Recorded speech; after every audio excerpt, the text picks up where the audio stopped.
Welcome to my new series of Dominion War. This will be the first episode called First Contact. This first episode is going to be talking about the first interactions with the Dominion and the Federation and the Alpha Quadrant. It'll be discussing the political ramifications of the Dominion and also the sociological effects of the Dominion and the actual war of the Dominion itself.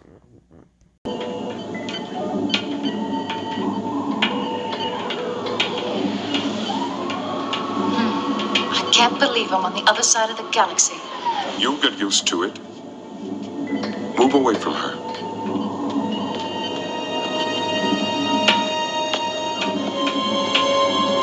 I don't understand. I've been looking over this collar of yours. I thought if I replicated it, I might be able to turn a tidy profit. Imagine my surprise when I discovered there's nothing in here. It's just a complicated locking device. Which means you could have used your telekinetic abilities at any time. So the question is, why didn't you? You seem to already know the answer. The Jem'Hadar wanted us to escape, didn't they? That was the plan all along. For us to bring you back here so you could spy on the Federation. Well done, Commander. You're one of the founders, aren't you?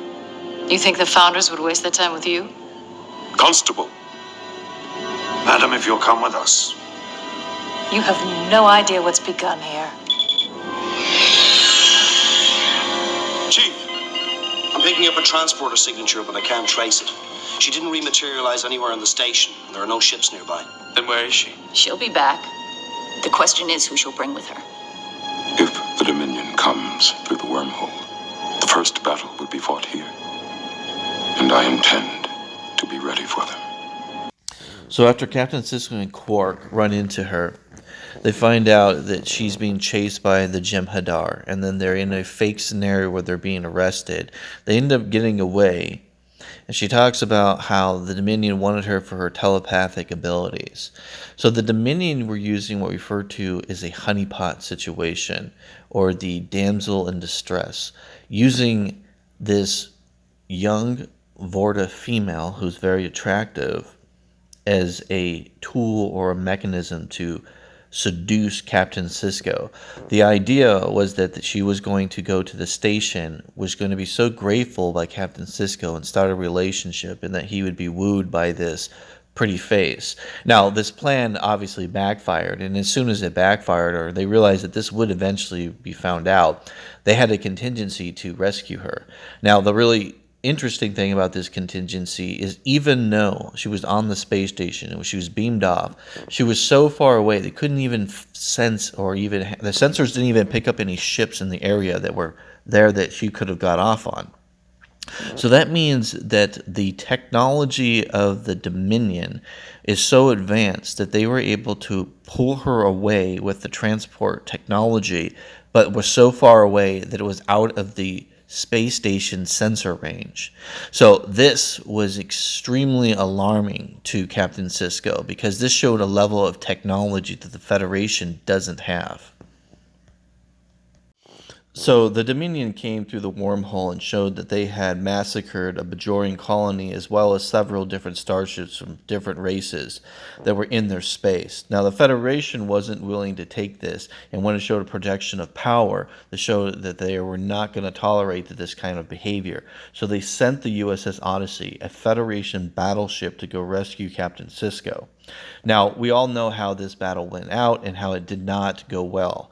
And we'll talk about that more in a moment. But we want to talk about the political ramifications of this event first, before we talk about the actual battle with the Odyssey itself. Now, unfortunately, I wanted to show you a couple minutes of the interaction, but I got flagged and my video was removed. So I had to remove this entire portion. So what I'm going to do is I'm going to actually just talk to you guys about what happened. So a Jem'Hadar fighter came through the wormhole, and then Deep Space Nine turned on its shields. The Jem'Hadar officer beamed through the shields onto the command center of the bridge. So first off, that tells you that the Jem'Hadar know the layout of Deep Space Nine. That's first off. The next thing is they could obviously beam through the shields. They then put a force field around him, an internal force field, They began communicating back and forth. He then talks about how they're holding the captain hostage, and then how they have destroyed several ships that were in their space, and even a Bajoran colony. And then he walks through the force field.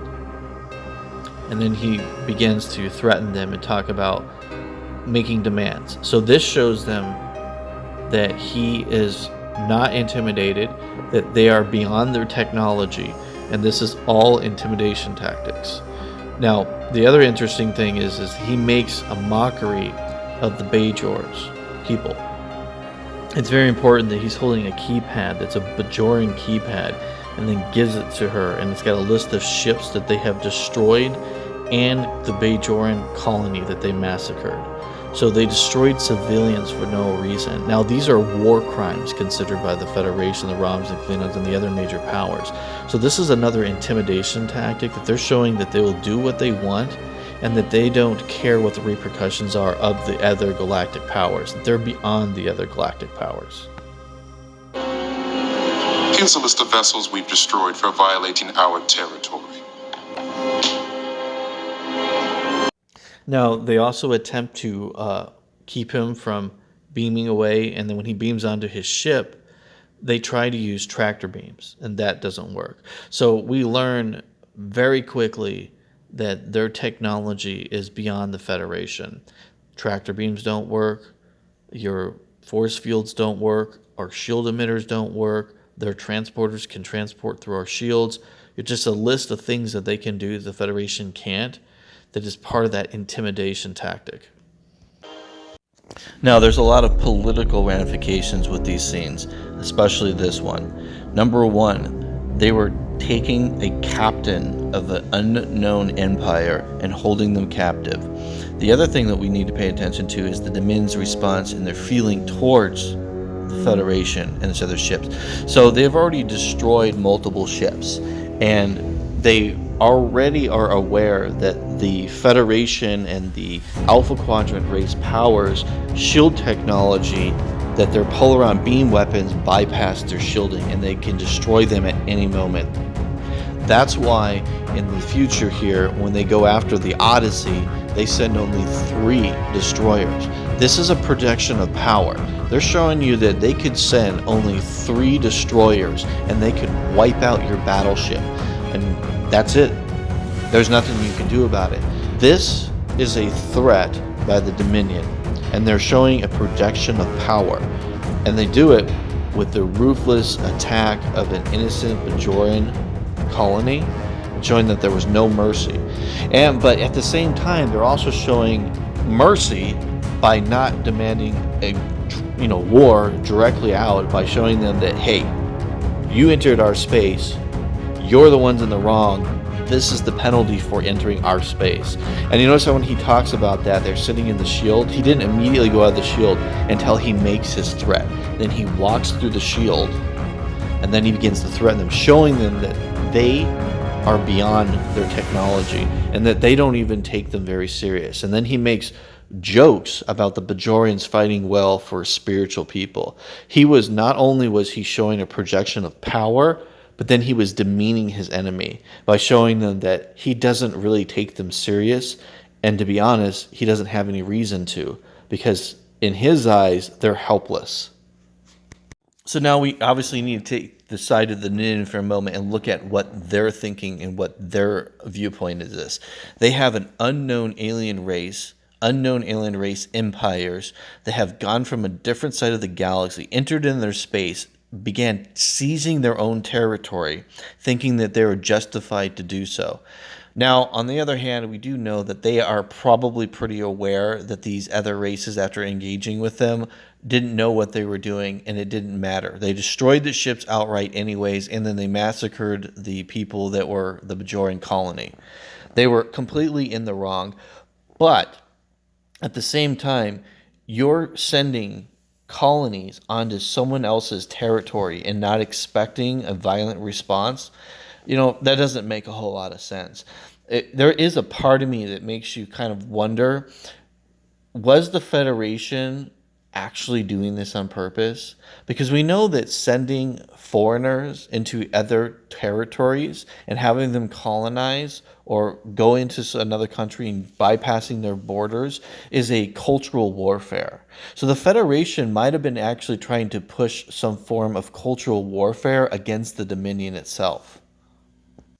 But this is probably unlikely because at this point, honestly, it really feels to me that the Federation was just exploring a new area and had no idea what was going on or really who the Dominion. It was more of a rumor and they didn't really understand what they were doing. So this cultural warfare idea, though it is possible, is extremely unlikely. Now, we're going to talk a little bit about the interactions with the Dominion ships themselves and what we learned about the Dominion through these few interactions with before the Odyssey and after the Odyssey. So, what we learned about the Dominion is that the very first Dominion ships that the Odyssey came across are different than the ships that the USS Defiant would come across shortly after this. The Odyssey was fighting ships that were using some kind of almost blue-looking disruptor, and that disruptor was much lower intensity and volume and power than the standard beams that we see from Jem'Hadar fighters. So this kind of tells you a little something. There's two things that could be happening here. Number one, they didn't want the Federation to be aware of how powerful they actually are, and they sent older ships to engage the Federation battleship because they weren't aware if their weapons were going to be very effective or not on it, and they didn't want them to project their actual power. Now, the other possibility is that these are just scouts, and because you were on the fringes of Dominion territory, that these ships are just scout ships, and maybe they're just not as well armed. Because we know that the Dominion have been around for over 1,000 years, and so they've pretty much used the same design for an extended time period. And like all other empires, you sometimes keep the same designs and just modify them as time goes and as time is necessary. And if you're on the fringes of Dominion territory, that would probably be the oldest and weakest ships of the Dominion, because obviously the Dominion are going to keep their most powerful ships in their home territories. So this is something to take in when we watch the analysis of the fight between the Odyssey and the Dominion. So let's talk about some of the technology that the Dominion has. We know, number one, they can stop tractor beams. So Deep Space Nine could not tractor beam. Federation technology cannot tractor beam the Dominion ships. We also know that their sensor system has a hard time locking onto these ships. We also know that this ship is using some kind of strange technology that can bypass shields. So there's so much information that we have learned about the Dominion through these first couple interactions, and that really the Dominion are a technologically more advanced civilization than even the Federation. And so the Federation learned this, and this was quite intimidating to the Federation, because the Federation typically, that's one of its main advantages, is they are technologically more advanced than most of the other races. Yes, the Romulan Star Empire is pretty advanced and is similar in technology, but overall the Federation is more advanced. We know the Federation is more advanced than the Klingons and any of the other races. So the Federations are used to being the top dog, and now they're number two. Runabouts, break formation, attack pattern Delta. Here they come.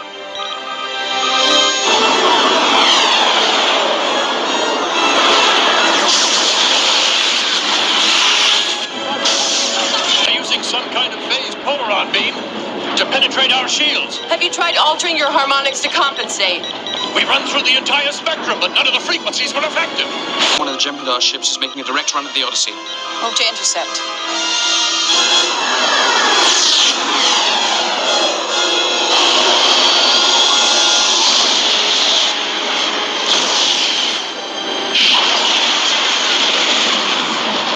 They were retreating.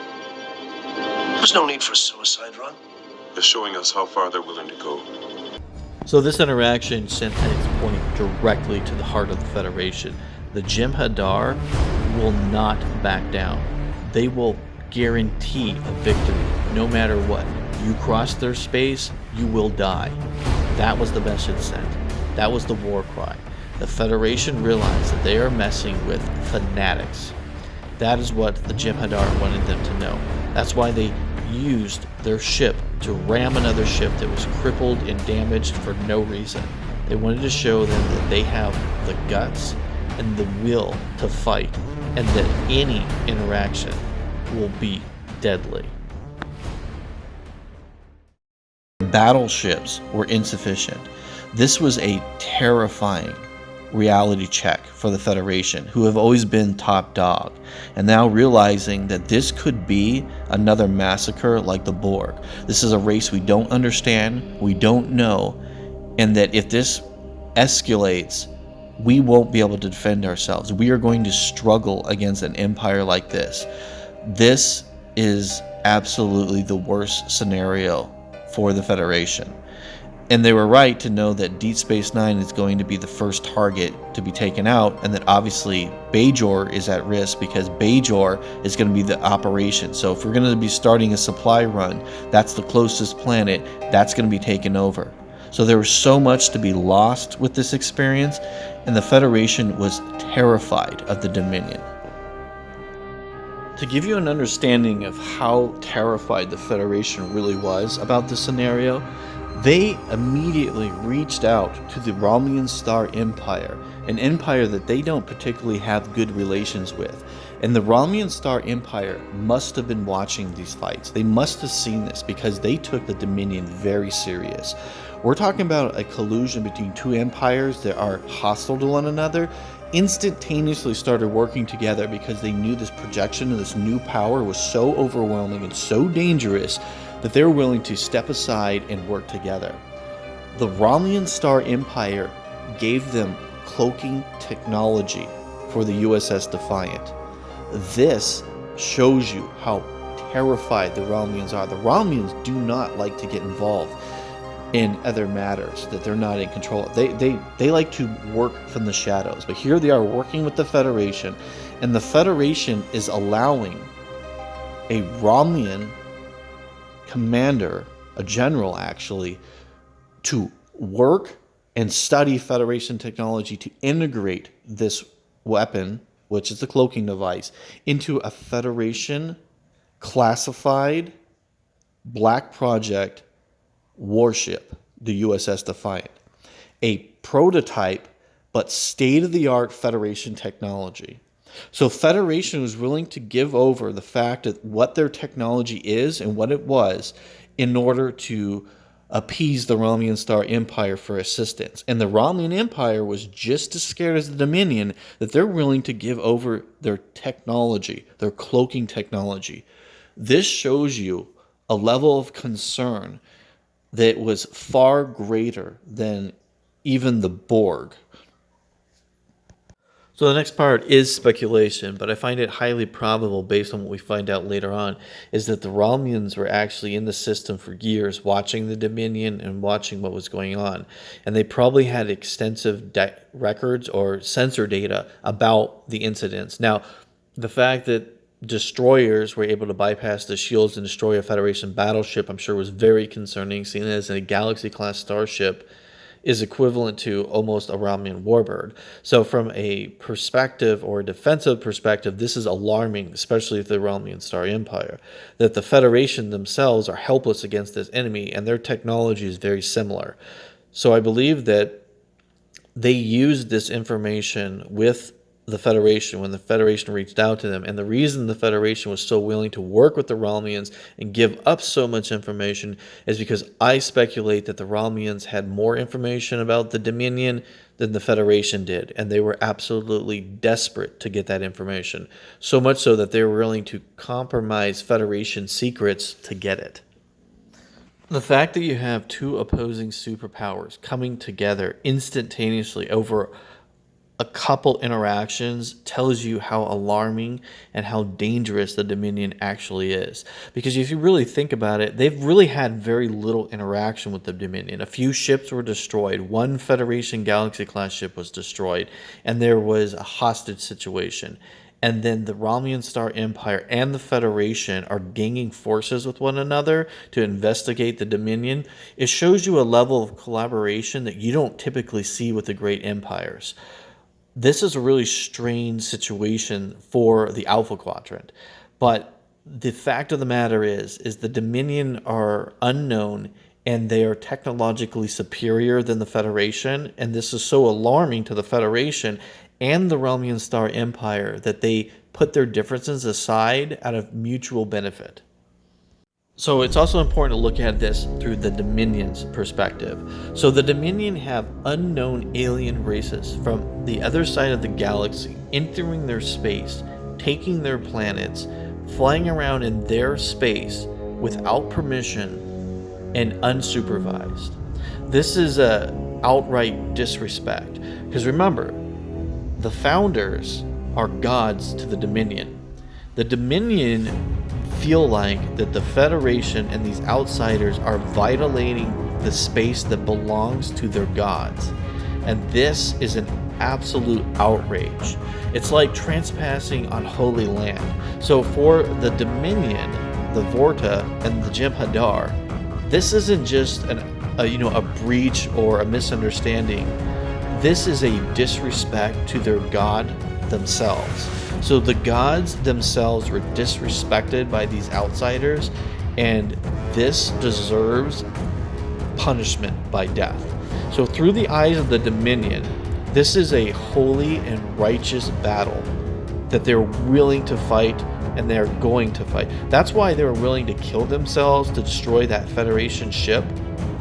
It's because that Federation ship was trespassing on holy land, and they were willing to do anything to protect the founders' property.